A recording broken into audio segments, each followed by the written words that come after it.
یعنی باتوں سے بچو تاکہ ہمارا دین و اسلام اور ایمان سلامت رہے۔ السلام علیکم ورحمۃ اللہ وبرکاتہ۔ نحمدہ ونصلی علی رسولہ الکریم، اما بعد۔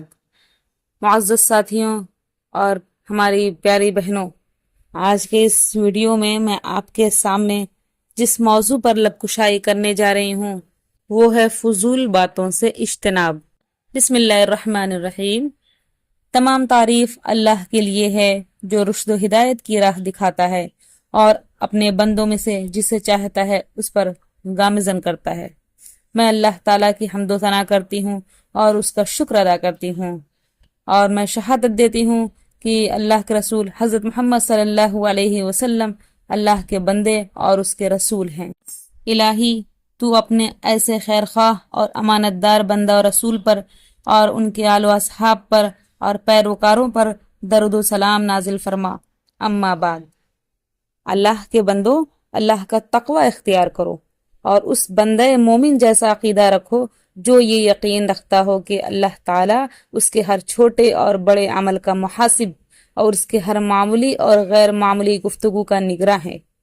جو یہ ایمان رکھتا ہو کہ اس کے ایک ایک عضو، ایک ایک چال، ہر نگاہ اور ایک ایک گفتگو پر نگراں اور محاسب مقرر ہیں، اور اس تقوی کی بنیاد پر وہ اپنی زندگی کا ایک ایک لمحہ اللہ کی اطاعت میں صرف کر رہا ہو، منہیات و معاصی سے بچتا ہو، اپنے عیوب کی تلاش و جستجو اور ان کی اصلاح میں مشغول اور نفس کے تزکیہ و تطہیر کے لیے کوشاں ہو۔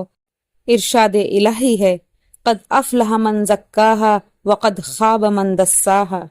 جس نے اپنے نفس کو پاک رکھا وہ فلاح یاب ہوا، اور جس نے اسے خاک میں ملایا وہ خسارے میں رہا۔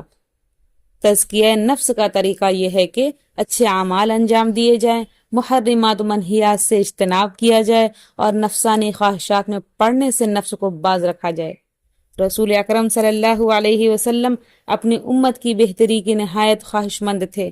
آپ نے امت کے لیے ہر ممکن خیر خواہی فرمائی، رشد و ہدایت کی راہ بتائی تاکہ امت اس کو اختیار کرے، اور شر و فساد کے راستوں سے متنبہ کیا تاکہ اس پر چلنے سے بچے۔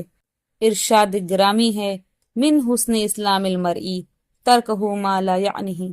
آدمی کے حسن اسلام کا تقاضا یہ ہے کہ وہ فضول اور لا یعنی باتیں چھوڑ دے۔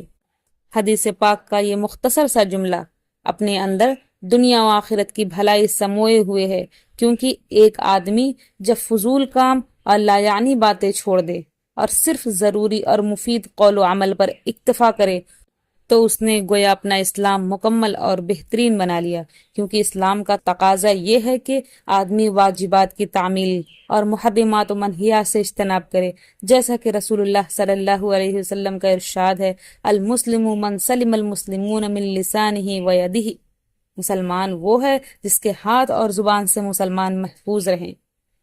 ایک مسلمان کا اسلام جب کامل ہو جائے تو اس کا تقاضا ہوگا کہ وہ حرام، مشکوک، مکروہ اور تمام غیر ضروری و لا یعنی امور سے اجتناب کرے، اور در حقیقت یہی درجہ احسان تک پہنچا ہوا وہ مسلمان ہے جس کے بارے میں حدیث کے اندر وارد ہے کہ عبادت کے وقت وہ ایسا محسوس کرے کہ اللہ کو دیکھ رہا ہے، اور اگر وہ اللہ کو نہیں دیکھ رہا ہے تو اللہ تو اسے دیکھ ہی رہا ہے۔ ایک مسلمان کے اندر جب یہ وصف پیدا ہو جاتا ہے تو ہمہ وقت وہ اپنے دل میں اپنے خالق کی عظمت و بڑائی محسوس کرتا ہے، جس کی وجہ سے اس کو رب العالمین سے شرم و حیا آنے لگتی ہے، اور لا یعنی امور کو چھوڑ کر صرف ضروری کاموں میں مشغول ہو جاتا ہے۔ وہ حیا جس کے بارے میں رسول اکرم صلی اللہ علیہ وسلم کا ارشاد ہے، الحیاء شعبۃ من الایمان، حیا ایمان کی ایک شاخ ہے۔ اللہ سے حیا کرنے کا مطلب یہ ہے کہ تم اپنے سر کو اور سر نے جو باتیں یاد رکھی ہیں ان کو، اور اپنے پیٹ کو اور پیٹ نے جو کچھ جمع کر رکھا ہے ان کو خرابی سے محفوظ رکھو۔ فنا و موت کو یاد کرو، اور جو آخرت کی کامیابی چاہتا ہو وہ دنیا کے زیب و زینت ترک کر دے۔ جس نے ایسا کیا اس نے گویا اللہ سے حیا کا حق ادا کیا۔ حضرت عمر بن عبدالعزیز رحمہ اللہ علیہ سے روایت ہے، انہوں نے فرمایا، جو شخص اپنی گفتگو کو عمل میں شمار کرے وہ ضرورت کے علاوہ بہت ہی کم گفتگو کرے گا۔ چنانچہ حضرت عمر بن عبدالعزیز رحمہ اللہ کے اس قول کے مطابق آج بہت سے لوگوں کا حال یہ ہے کہ ان کے یہاں بولنے اور گفتگو کرنے کا کوئی حساب ہی نہیں ہوتا، اور ان کے دل میں یہ بات بھی نہیں کھٹکتی کہ ہم جو کچھ کہہ اور بول رہے ہیں رب العالمین کے یہاں ہم سے اس کا بھی حساب ہوگا۔ اگر وہ یہ محسوس کر لیں تو شاید زیادہ بولنے سے اجتناب کریں۔ یہ ایسا مسئلہ ہے کہ اسے بہت سارے لوگ نہیں جانتے، بلکہ بعض صحابہ رضوان اللہ علیہم کو بھی اس کا علم ابتداءً نہ تھا۔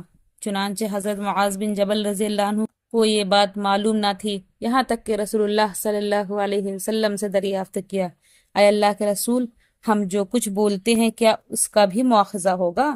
آپ نے فرمایا، تمہاری ماں تمہیں فوت کرے اے معاذ، لوگوں کے منہ سے نکلی ہوئی فضول باتیں ہی تو انہیں پیشانی کے بل جہنم میں لے جائیں گی۔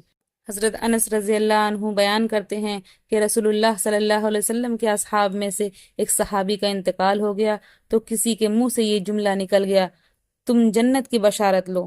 اسے سن کر رسول اللہ صلی اللہ علیہ وسلم نے فرمایا، ایسا مت کہو، تم نہیں جانتے، ہو سکتا ہے اس نے کوئی لا یعنی بات کی ہو، یا اس چیز کے دینے میں بخیلی کی ہو جس سے اس کے مال میں کوئی کمی نہ آتی ہو۔ سب سے زیادہ گنہگار وہ شخص ہے جو لا یعنی باتیں سب سے زیادہ کرتا ہے۔ دینی بھائی بہنوں، اللہ تعالیٰ سے ڈرو، زبان کی حفاظت کرو اور فضول لا یعنی باتوں سے بچو، تاکہ دین اسلام سلامت رہے، اخلاق و مروت باقی رہے اور عزت و آبرو محفوظ رہے۔ رب پاک کا ارشاد ہے، سورہ قاف کی آیت کا ترجمہ ہے کہ ہم ہی نے انسان کو پیدا کیا اور جو خیالات اس کے دل میں گزرتے ہیں ہم ان کو جانتے ہیں، اور ہم اس سے اس کے رگ و جان سے بھی زیادہ قریب ہیں۔ جب وہ کوئی کام کرتا ہے تو دو لکھنے والے جو دائیں بائیں یعنی کرامن کاتبین بیٹھے ہیں لکھ لیتے ہیں، جب کوئی بات اس کی زبان پر نہیں آتی مگر ایک نگہبان اس کے پاس رہتا ہے۔